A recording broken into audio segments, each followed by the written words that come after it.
Olá pessoal, me chamo Maria Cecília, vim falar um pouco sobre doença de Chagas ou mal de Chagas, ministrada pelo professor Anderson Rolim, da cadeira de epidemiologia. Falar um pouco sobre o conceito. A doença de Chagas foi descoberta em 1909. É uma doença parasitária, também chamada de triponosomiase americana, que é uma infecção causada pelo protozoário parasita Trypanosoma cruzi, que é transmitido pelas fezes de um inseto triatoma, conhecido como barbeiro.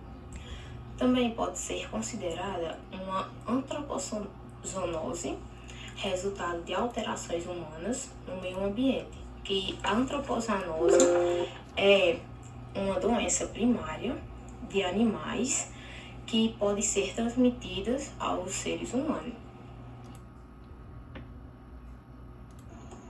Como temos também o agente etiológico, que é a causa da doença. A doença de Chagas é causada pelo protozoário parasita Trypanosoma cruzi, que é caracterizado pela presença de um flagelo.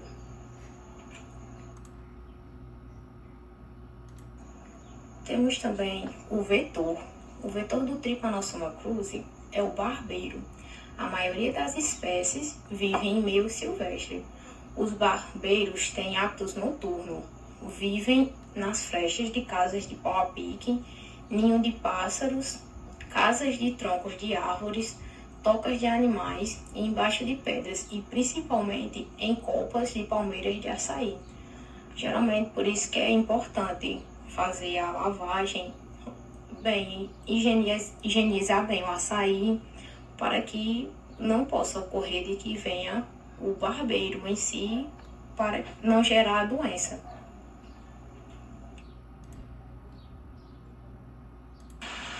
Temos também a transmissão da doença de Chagas.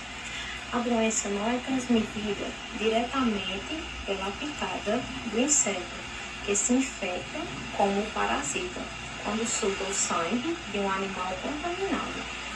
A transmissão ocorre quando a pessoa coça o local da picada e as fezes do barbeiro penetram pelo orifício que ele o deixou. Ou seja, no local onde o barbeiro deixou a fezes, ao você coçar, é ali onde vai gerar a doença, se ele estiver contaminado. Existem também outras formas de transmissões, como a transmissão vertical, que é da mãe para o filho durante a gestação, por leite materno, pela transfusão sanguínea, também pela via oral, como eu falei, durante a gestação, quando a mãe está amamentando, pelos acidentes laboratoriais e pelos transplantes de órgãos. Ou seja, alguém faz um transplante de rim se tiver.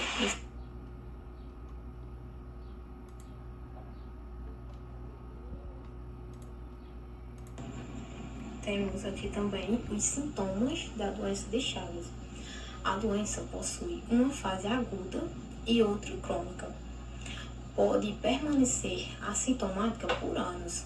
Alguns dias após a picada pode haver febre, mal-estar, sinais de inflamações, aumento do baço e do fígado e distúrbios cardíacos. Como eu falei que temos duas fases, a fase aguda e a crônica, falar um pouco sobre a fase aguda. Na fase aguda, temos que tem por classificações a xangoma, que é o local da picada, a área se torna vermelha e endurecida. Temos também o sinal da Romaná, que é quando a lesão ocorre próxima aos olhos, que se torna meio inchado, como eu coloquei na imagem aí, que dá.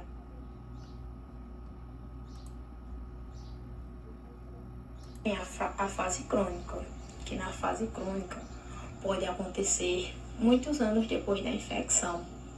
Geralmente, o coração já está comprometido, acontece falta de ar na fase crônica, tonturas, taquicardia, bradicardia e inchaço nas pernas. Também pode acontecer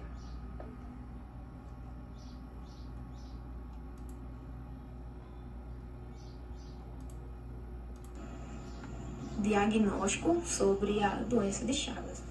O diagnóstico é feito através de exames de sangue que pode ser prescrito principalmente quando o indivíduo vem de zonas endêmicas e apresentam os sintomas da doença. As zonas endêmicas, que geralmente são uma determinada região ou uma determinada localidade.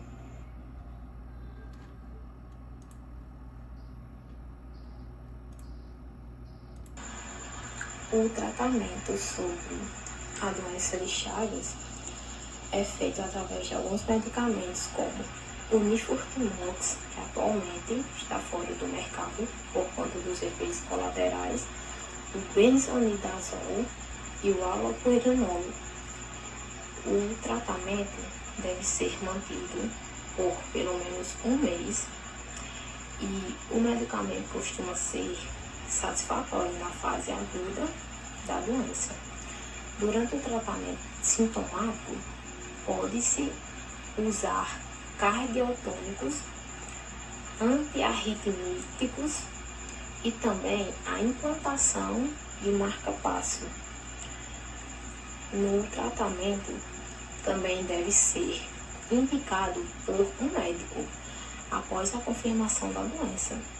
O remédio, como eu citei anteriormente, benzidazol, é fornecido gratuitamente pelo Ministério da Saúde e deve ser utilizado em pessoas da doença aguda assim que ela for identificada. O tratamento tem duração de 60 dias. Já para os portadores da doença crônica, a indicação desse medicamento deve ser avaliado caso a caso.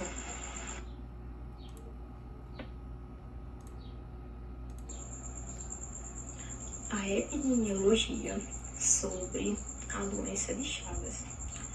Na epidemiologia, colocamos alguns tópicos que estima-se que existam entre 12 a 14 milhões de pessoas infectadas pela doença de Chagas em larga extensão na América Latina e 8 milhões de pessoas no Brasil. Dos infectados, aproximadamente 20 mil morrem por ano com a doença de Chagas.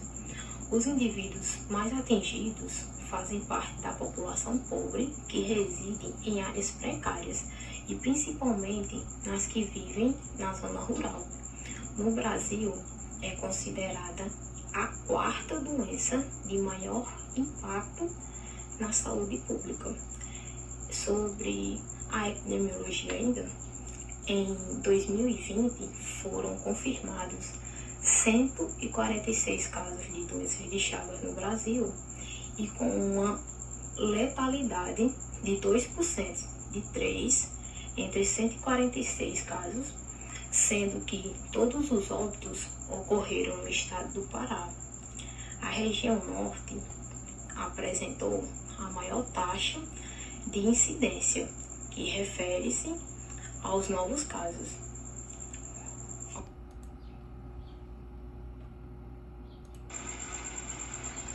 Medidas profiláticas ou prevenções sobre a doença de Chagas, que temos o tratamento de doentes, o combate ao transmissor, que é o vetor, a melhoria nas habitações rurais, a eliminação de animais infectados pelas ruas, a educação sanitária da população, que é saber as condições da sua mercadoria para evitar que o inseto não fique, como também no açaí, que deve ser cuidadosamente lavado antes da moagem, para o preparo sobre o consumo da população, que é de extrema importância.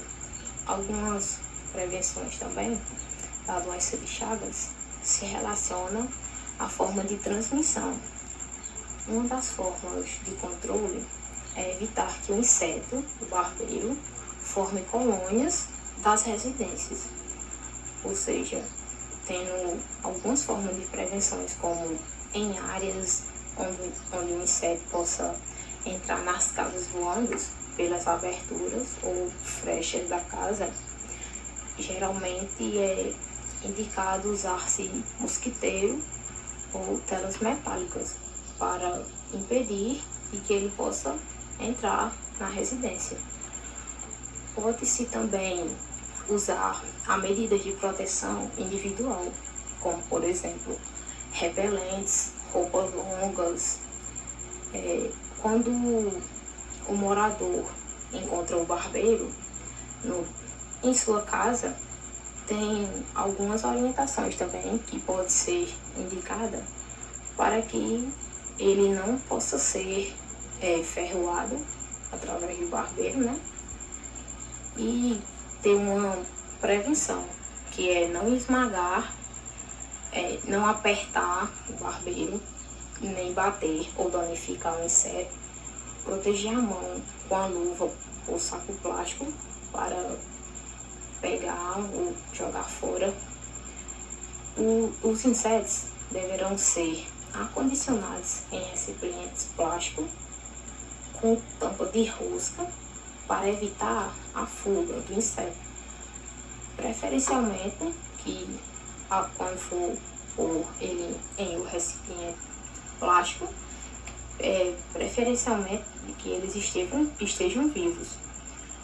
Também outra prevenção é que as amostras coletadas em diferentes ambientes, como quarto, sala, cozinha e outros vãos, deverão ser acondicionadas separadamente em frascos rotulados com as seguintes informações: a data da pessoa em que pegou o vetor, o nome do responsável, o nome do responsável pela coleta, o local de captura e o endereço da pessoa em que capturou o vetor. Também no caso relacionado à transmissão oral, as principais medidas de prevenção que podem ser informadas são a intensificação, ações de vigilâncias sanitárias e inspeção, ou seja, em todas as etapas da cadeia de produção de alimentos suscetíveis à contaminação, com especial atenção ao local de manipulação de alimentos. Outra informação também sobre a transmissão oral é ao instalar a fonte de iluminação distante de equipamentos de processamento do alimento, para evitar a contaminação acidental por vetores atraídos pela luz, ou seja, os vetores são atraídos pela luz.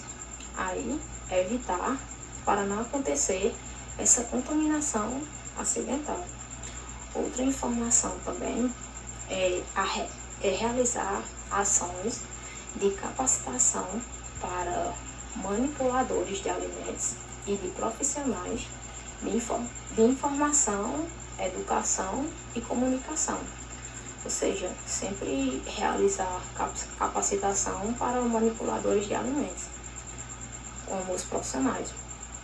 Também outra informação é o resfriamento ou congelamento de alimentos que não previne transmissão oral por o Trypanosoma cruzi, mas assim a cocção acima de 45 graus Celsius, que ocorre a pasteurização e a lifosação dos alimentos.